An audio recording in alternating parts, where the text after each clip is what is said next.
Another week in the UK, another mass stabbing. When will this end? Stay tuned. We're going to talk about what we know so far.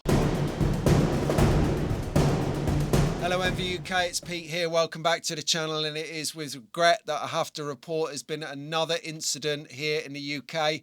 A mass stabbing, would you believe, on a train in Huntingdon, well, between Huntingdon and its former station yesterday in the early evening. Up to 10 people are now in hospital with serious injuries following a rampage by two unknown perpetrators on the train last night.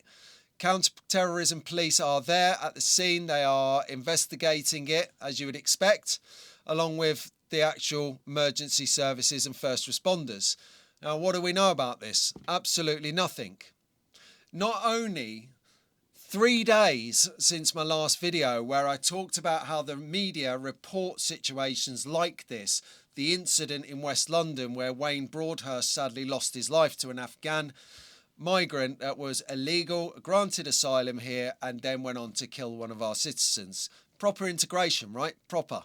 Like really getting the jib of the English way there. So now we have not even 3 to 4 days on.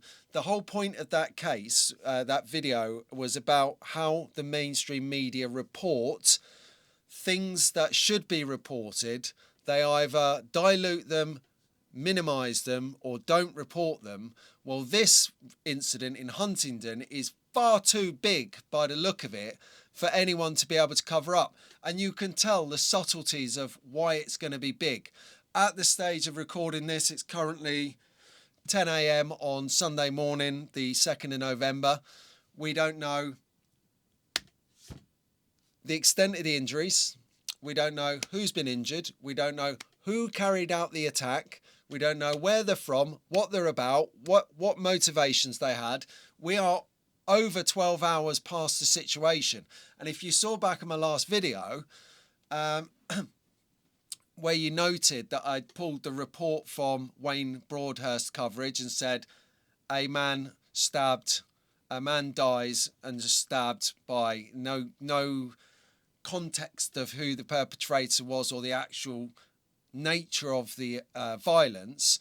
And then I said about the Liverpool attack. Within an hour, they put out there that it was a excuse me, it was a let's say 50-year-old white man has driven into the crowd to calm everyone down.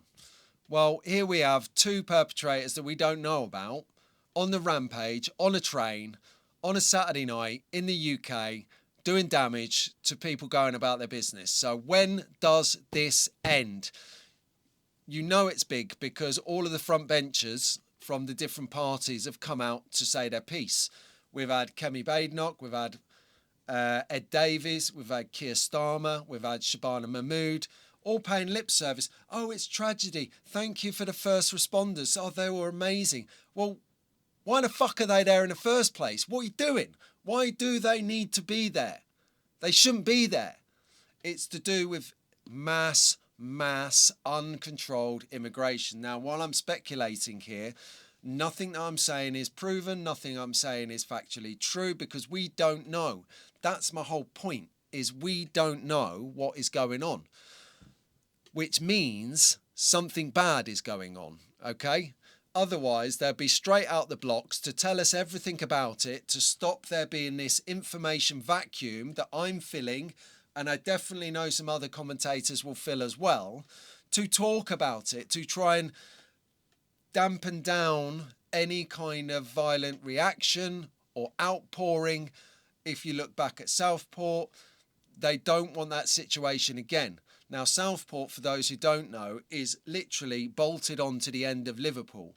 And I feel that the reason that they give that information in July out so quickly about the white guy who run over a load of people at the Liverpool homecoming parade is because it's so close to Southport.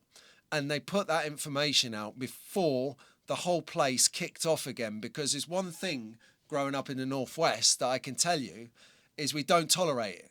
We don't. Now, it might not sound like I'm from the Northwest, but put me 10 minutes in a room with my pals and I start to sound like that again, mate, you know. There you go. So, If anyone has any information that they can send to us or leave a comment about, I would be most grateful. So do that. I'm going to keep a tune on this because I'm not happy about the way the media are reporting this. There is no reporting going on. There is a blanket over this, which means something is happening that they don't want us to know about. Does anyone live in Huntingdon, Cambridge, Royston, Kimbolton, anywhere around those surrounding areas, Ely, Royston, anywhere like that? Do leave a comment. Let me know what's happening on the ground. If you've got, if you're connected to anyone involved on the train, I would really appreciate a comment if you can. But I appreciate it. Anyway, on that note, it was just a quick rant based on my last video of how we're not getting told about things when they happen, or when they talk about things that happen, they really dilute down the narrative because they don't want us to know, although we already know, that their multiculturalism project of mass immigration is failed, gone with the wind and out with the dogs.